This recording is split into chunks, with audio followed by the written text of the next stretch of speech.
To password protect a Google spreadsheet, install the Password Protector add-on and select Password Protection, activate Password Protection.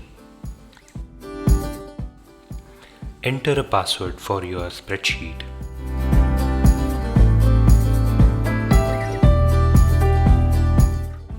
The password protection will now be enabled for your spreadsheet. Reload the spreadsheet to test.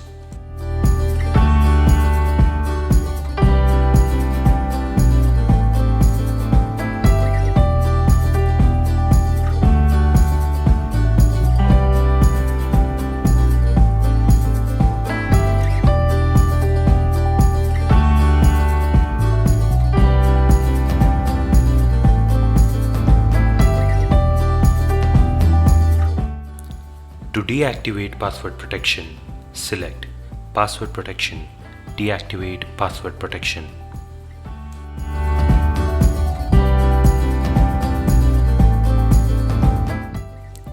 To lock your spreadsheet for other editors, select Password Protection, Lock Sheet. Do this after activating Password Protection.